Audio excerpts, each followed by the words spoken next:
ایک بادشاہ کے محل میں صفائی کرتے جب ایک بھنگی کی نظر ملکہ پر پڑی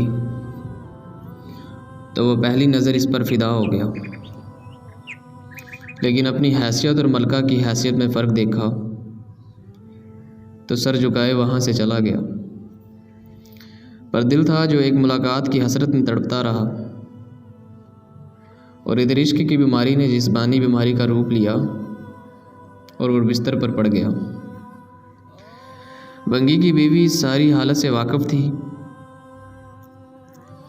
اور بھنگی کی خراب حالت کی بنیاد پر اس کی بیوی محل میں اس کی جگہ کام پہ لگ گئی۔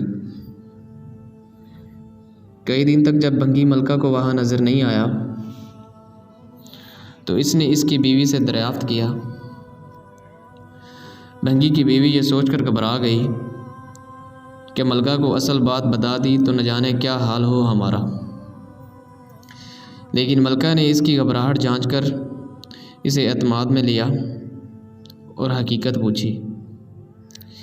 بھنگی کی بیوی نے وہ ساری صورتحال ملکہ کی گوش گزار دی۔ تب ملکہ نے اسے کہا، اس سے ملاقات کا یہی ایک رستہ ہے، تم اپنے شوہر سے جا کر کہو کہ کل وہ شہر سے باہر کسی رستے پر بیٹھ جائے اور بس اللہ اللہ کا ورد کرتا رہے، نہ تو کسی سے بات کرے اور نہ ہی کسی کا دل دیا ہوا کوئی تحفہ قبول کرے۔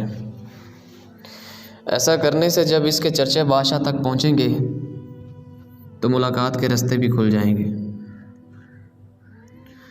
ملکہ کا پیغام سنتے ہی بھنگی کی جان میں جان آ گئی، اور وہ گوداؤں کا بیس بدل کر ایک راستے پر جا کے بیٹھ گیا اور اللہ اللہ کا ورد شروع کر دیا۔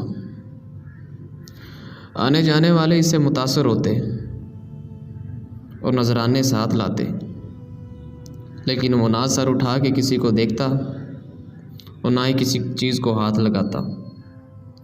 کرتے کرتے خبر جب بادشاہ تک پہنچی اور اس نے وزیر کو بھیجا کہ دریافت کرو وہ کون ہے اور اس کی سچائی کس حد تک ہے۔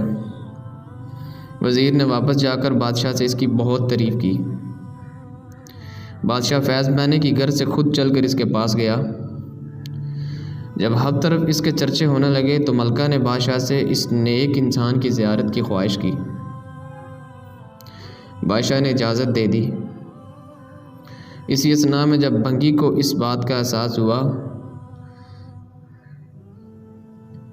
کہ اب تک وہ محض صرف ایک دنیاوی مقصد کے تحت ہی اللہ پاک کے نام کی تسبیح کرتا رہتا تھا،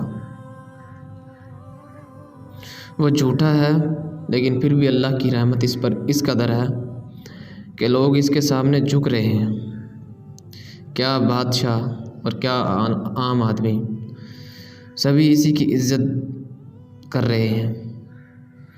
یہ کرامات تو صرف زبان سے وہ پاک نام لینے کی ہیں، اگر سچے دل سے اس کے نام کی تسبیح کی جائے تو اور کتنی رحمتوں کا نزول اس پر ہوگا۔ جب ملکہ اس کے پاس پہنچی تو اس نے سر اٹھا کے اس کی طرف نہ دیکھا اور وہ روتی واپس اپنے محل چلی گئی۔ بے شک اللہ پاک کی ذات کا ذکر اپنے آپ میں ایک رحمت ہے۔ جزاک اللہ۔